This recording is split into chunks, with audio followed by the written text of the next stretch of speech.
नमस्कार, next 9 news देख रहे हैं आप और मैं हूं आपके साथ प्रज्ञा सिंह। बिहार में मंत्रिमंडल का विस्तार होना है, लेकिन इससे पहले लगातार सियासत गरमाती हुई नजर आ रही है जेडीयू के पूर्व राष्ट्रीय अध्यक्ष ललन सिंह को लेकर। ललन सिंह जो एक बार फिर से बिहार में सुर्खियां बटोरते हुए नजर आ रही हैं अपने बयान को लेकर।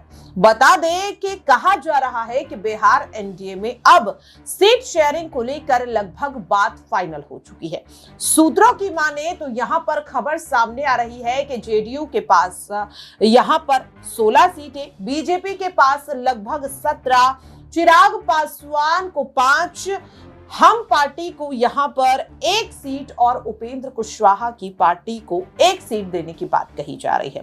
इस दौरान चिराग पासवान के चाचा पशुपतिनाथ पारस की बगावत की खबरें भी तूल पकड़ती हुई नजर आ रही हैं। माना जा रहा है कि एनडीए ने उन्हें राज्यपाल का ऑफर दिया, लेकिन पशुपति पारस ने इस ऑफर को ठुकरा दिया। वे इस बात से नाराज हैं कि उनके भतीजे को 5 सीटें देने की बात कही जा रही है और उन्हें 1 भी सीट नहीं दी जा रही। चिराग पासवान ने कल बीजेपी के राष्ट्रीय अध्यक्ष जेपी नड्डा के साथ मुलाकात की। मुलाकात के बाद सुर बदलते हुए चिराग पासवान के नजर आए।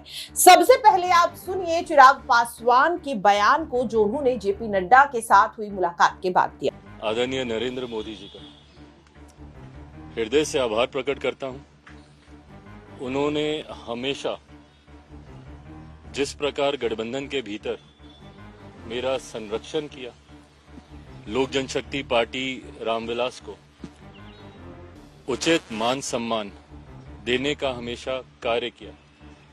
मेरे नेता आदरणीय रामविलास पासवान जी को जिस तरीके से उन्होंने अपने साथी, अपने दोस्त की तरह उनके रहते हुए और उनके जाने के बाद भी जिस तरीके से उनके मान सम्मान को हमेशा ऊंचा करने का काम किया, ऐसे में लोक जनशक्ति पार्टी रामविलास का हर एक कार्यकर्ता आज खास तौर पर हमारे प्रधानमंत्री जी का धन्यवाद करता है, क्योंकि आज पुनः एनडीए के साथ जो हम लोग का पुराना गठबंधन रहा है, जिस गठबंधन के तहत 2-2 बार हम लोग लोकसभा और 2-2 बार हम लोग विधानसभा का चुनाव पिछले 10 सालों में हम लोग लड़ चुके हैं, आज पुनः उस गठबंधन को एक नई मजबूती देने का कार्य किया।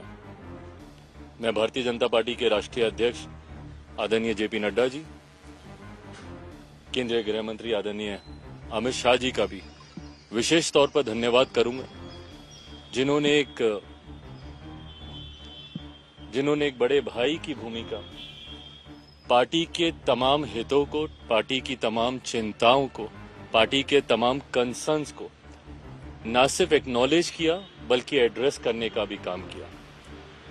आज जब हम लोग गठबंधन, ये गठबंधन की घोषणा नहीं है क्योंकि गठबंधन में हम लोग हमेशा से थे, पर चुनाव को लेकर, लोकसभा चुनाव को लेकर आज जब सीटों का बंटवारा हो चुका है, गठबंधन का स्वरूप पूरी तरीके से तैयार हो चुका है, तो इस मौके पर मैं केंद्रीय गृह मंत्री आदरणीय अमित शाह जी का, आदरणीय जेपी नड्डा जी का भी अपनी तरफ से, अपनी पार्टी के हर एक कार्यकर्ता की तरफ से उनका भी मैं धन्यवाद करता हूं।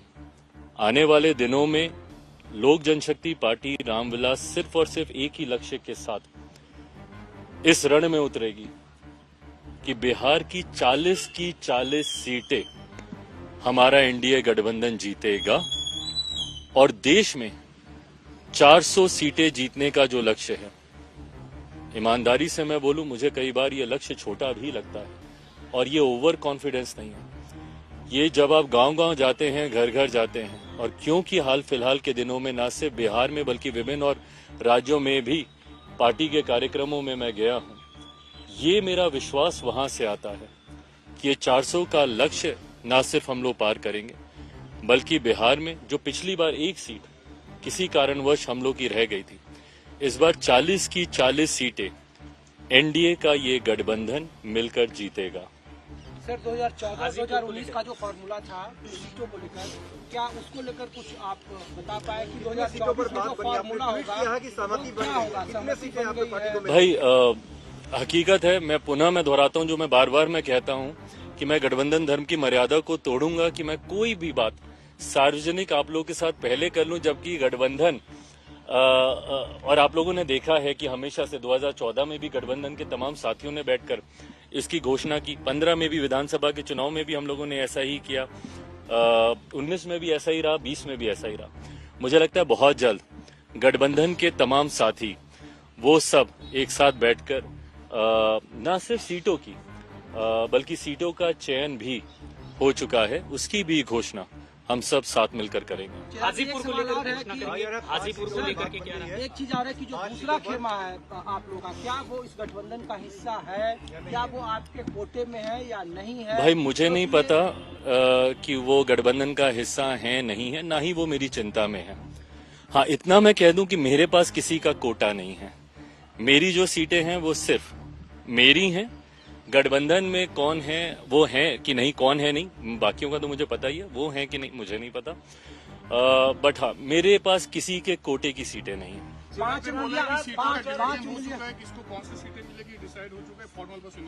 जी, फॉर्मल अनाउंसमेंट बाकी है, बाकी सारी चीजें डिसाइड हो चुकी चिराग बता रहा है कि हाजीपुर आपके पास। चिराग जी, एक सवाल ये है कि अभी नीतीश कुमार के साथ भी आपको एक मंच पे खड़ा रहना होगा, एक मंच साझा करना होगा, क्या इसके लिए आप तैयार हैं? देखिए, लक्ष्य आपको तय करने जरूरी है, और जब आप बड़े उद्देश्य की तरफ अग्रसर होते हैं तो वो उद्देश्य आपकी प्राथमिकता बनता है। कई बार कई मौकों पर हर किसी ने अपनी अपने मतों को अलग रखकर गठबंधन के हित में, राष्ट्र हित में फैसले लिए हैं। ऐसे में आज की तारीख में जब मैंने कहा कि 40 की 40 सीटें जीतनी है, उसमें यकीनन भारतीय जनता पार्टी की एक अहम भूमिका है, मेरे मुख्यमंत्री नीतीश कुमार जी की, उनके पार्टी की एक अहम भूमिका है, लोक जनशक्ति पार्टी रामविलास की एक अहम भूमिका है, तमाम हमारे सहयोगी साथी इस गठबंधन के जितने भी और घटक दल हैं उन सब की एक अहम भूमिका है। ऐसे में हम सबको एक मंच पर आकर एकजुटता दिखाकर 40 की 40 सीटें हम लोग जीते, उस ओर हम लोग को कार्य करना होगा, और तभी हम लोग 400 का जो लक्ष्य है उसको हम लोग पूरा कर पाएंगे। हाजीपुर को लेकर कोई इशू आपका है अभी भी? जमुई से कोई इशू नहीं पूछ रहे हैं, कह रहे हैं कि इस बार क्या हमारे नेता जमुई को रिप्रेजेंट करेंगे या नहीं करेंगे? 14 ये अब क्योंकि अब सीटों का बंटवारा हुआ है, और बहुत खूबसूरती से आपने प्रश्न पूछा ताकि पता चल जाए कि मेरे पास कौन कौन सी सीटें हैं। बट हाँ, जो भी सीटें लोक जनशक्ति पार्टी रामविलास के पास आई हैं उनमें कौन प्रत्याशी होगा ये पार्टी बैठकर इसका फैसला लेगी, पार्टी का संसदीय बोर्ड इसका फैसला लेगा, और वो भी मुझे लगता है it's just a matter of time, because अब अधिसूचना मुझे लगता है जल्द आएगी, तो बहुत जल्द ये सारी बातें भी साझा की जाएगी। आपके कुछ कंसर्न्स हैं, वो आपने नड्डा जी अमित शाह के सामने अपने कंसर्न्स उठाए, तो उस कंसर्न्स को क्या बीजेपी ने एड्रेस किया? They've been well addressed. All the concerns, each and every concern has been very, very, very well addressed. चिराग जी, तारस जी अब राजनीति से संन्यास लेना है।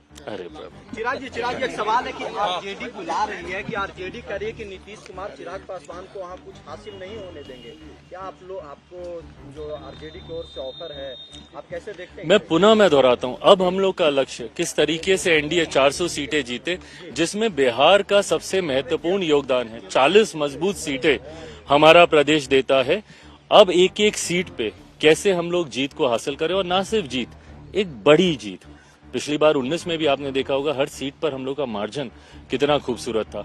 उस बड़े मार्जिन की जीत और मेरे मुख्यमंत्री जी के इस गठबंधन में आने से यकीनन ये बात तो हुई है कि जीत का जो मार्जिन है वो हर सीट पे हम लोग का बढ़ेगा, और एक बड़ी जीत की ओर एनडीए गठबंधन बिहार में और तो देखा आपने और सुना भी। दर्शकों, आपको बता दें कि चिराग पासवान की पार्टी में जहां एक और खुशी की लहर देखने के लिए मिल रही है, तो वहीं अब चेहरे की हवाइयां उड़ती हुई नजर आ रही हैं लल्लन सिंह की, क्योंकि लल्लन सिंह को लेकर अभी तक गठबंधन ने तस्वीर साफ नहीं ही की है कि आखिरकार इस नई सरकार में लल्लन सिंह का क्या रोल होगा।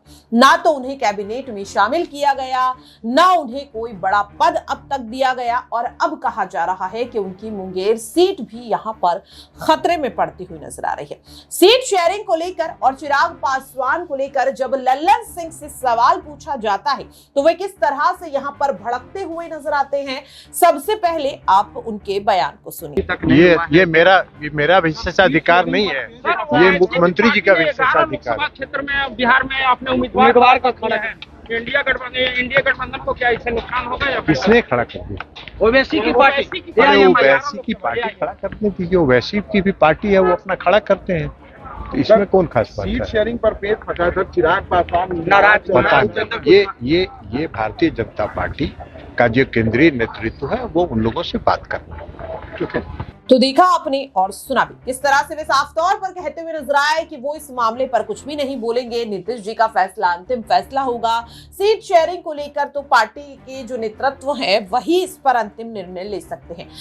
ललन सिंह के इस बयान से कहीं ना कहीं उनकी नाराजगी झलक रही है। पहले उनकी चुप्पी में नाराजगी झलक रही थी और अब उनके इस बयान में भी कहीं ना कहीं नाराजगी झलक रही है, क्योंकि ललन सिंह के मन में एक सवाल जरूर है कि जीतन राम मांझी को मंत्रिमंडल में शामिल कर लिया गया, उपेंद्र कुशवाहा को एक सीट भी देने की बात कही जा रही है। यहाँ पर ऐसा ही कहा जा रहा है चिराग पासवान को लेकर, उपेंद्र कुशवाहा को लेकर भी यही बात कही जा रही है। यहाँ तक कि जो पशुपति पारस हैं उन्हें भी राज्यपाल बनाने का कम से कम यहाँ पर एनडीए ने ऑफर तो दिया, लेकिन ललन सिंह का क्या? ललन सिंह के हाथ से तो पहले जेडीयू का राष्ट्रीय अध्यक्ष पद चला गया और उसके बाद अब उनकी मुंगेर सीट भी खतरे में पड़ती हुई नजर आ रही है। ऐसे में क्या ललन सिंह बगावत कर सकते हैं, बागी तेवर अपनाते हुए नजर आ सकते हैं?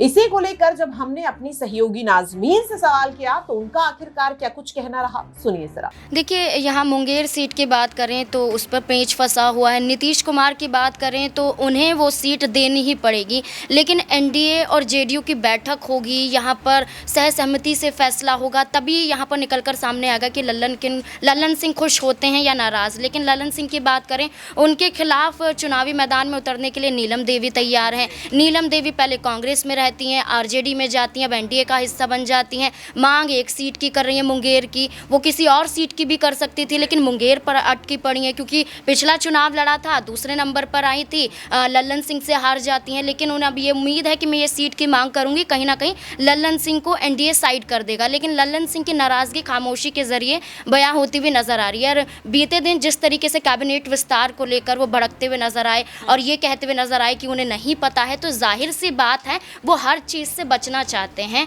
वो ये नहीं चाहते हैं कि मीडिया के सामने जेडीयू से जुड़े हुए सवालों का जवाब दें या कैबिनेट से जुड़े हुए सवालों का जवाब दें या सीट शेयरिंग को लेकर जवाब दें। वो सिर्फ खामोश हैं। वो देखना चाहते हैं कि बिहार के मुख्यमंत्री नीतीश कुमार आखिरकार क्या कुछ ललन सिंह को लेकर फैसला लेते हुए नजर आएंगे। अच्छा नाजमीन, यहाँ पर चिराग पासवान की तो नाराजगी को दूर कर दिया गया, 2 सीटों की मांग कही जा रही थी। यहाँ पर भले ही उनकी पार्टी के प्रदेश संगठन मंत्री ने सीधे 6 सीटों की मांग कर दी और आखिरकार 5 सीटें उनके पास आती हुई भी नजर आ रही हैं। लेकिन ललन सिंह और पशुपति पारस की नाराजगी को दूर करने के लिए क्या उनकी मांगे यहाँ पर पूरी करता हुआ एनडीए नजर आएगा या फिर नीतीश कुमार को यहाँ पर बड़ा झटका ये दोनों नेता देते हुए नजर आ सकते हैं? देखिए, पशुपति पारस की बात करें, चिराग पासवान की बात करें, तो जब 2019 में चुनाव लड़ा गया था तो यहाँ पर चिराग पासवान जिन 6 सीटों की मांग कर रहे थे, 6 सीटें उन्हें मिलती भी हैं, 6 सीटें जीत भी जाते हैं। लेकिन यहाँ पर पशुपति पारस की बात करें तो वो छल कर जाते हैं, चिराग पासवान के साथ अपना अलग दल बना लेते हैं, सांसद चले जाते हैं। उनके सामने ये तस्वीरें आती हैं 2024 के चुनाव में कि सांसद चिराग पासवान के हैं, लेकिन पशुपति पारस मांग करते हैं कि उन्हें भी 5 से 6 सीटें दी जाएं। लेकिन देखा जाए तो पशुपति पारस को भी साइड किया जा रहा है, अभी चिराग पासवान को तवज्जो दी जा रही है। तो आप सोच सकते हैं कि यहाँ पर चिराग पासवान एनडीए के लिए भी इतना बड़ा चेहरा है कि अगर वो बगावत कर गए तो कई सांसद उनके साथ भी जा सकते हैं। एनडीए से जुड़े हुए कई सहयोगी दल भी नाराज हो सकते हैं, जीतन राम मांझी भी नाराज हो सकते हैं। इसमें उपेंद्र कुशवाहा की बात करें, वो भी सीटों की मांग कर रहे हैं, उन्हें भी साइड करने की बात की जा रही है। तो नाराजगी का दौर बढ़ सकता है लोकसभा चुनाव के दौरान सीट शेयरिंग को लेकर। इसलिए ना तो भी एनडीए सीट शेयरिंग को लेकर फैसला करना चाहता है, रुका हुआ है कि पहले नाराजगी दूर कर ली जाए, पहले गुपचुप मुलाकात कर ली जाए। चिराग पासवान से मुलाकात जेपी नड्डा कर लेते हैं। चिराग पासवान मीडिया के सामने किस तरीके से गुणगान एनडीए के गाते हुए नजर आते हैं। नीतीश कुमार की बात करें, आज कैबिनेट का विस्तार करने वाले हैं। तो ये सारी चीज़ें निकलकर सामने आती हैं कि पहले नाराज नेताओं को खुश कर लिया जाए और उसके बाद पूरी तरह से फैसला लिया जाए कि किसको कहां से सीटें दी जाएंगी। तो देखा आपने और सुना भी, लगातार कयास लगाए जा रहे हैं कि अब ललन सिंह भी यहां पर कोई बड़ी बगावत कर सकते हैं। जिस तरह से जीतन राम मांझी को कांग्रेस द्वारा ऑफर दिया गया, आरजेडी द्वारा चिराग पासवान को ऑफर दिया गया और अब कहा जा रहा है कि पशुपति पारस को भी इंडिया अलायंस के कई नेता बड़े ऑफर देते हुए नजर आ रहे हैं। क्या अब ललन सिंह को तेजस्वी यादव की तरफ से कोई बड़ा ऑफर दिया जा सकता है, जिसके बाद वो शायद यहां पर नीतीश कुमार के खिलाफ जाते हुए नजर आए? तमाम कयास लगातार बिहार की सियासत में लगाए जा रहे हैं। ऐसे में आज जब मंत्रिमंडल का विस्तार होगा तब देखना काफी अहम रहेगा कि क्या ललन सिंह को लेकर भी कोई बड़ा फैसला एनडीए लेता हुआ नजर आएगा या नहीं, या फिर वाकई में वो अब नीतीश कुमार के साथ बगावत करते हुए नजर आ सकते हैं। देखना काफी अहम रहेगा। फिलहाल के लिए मुझे दीजिए इजाजत। नमस्कार।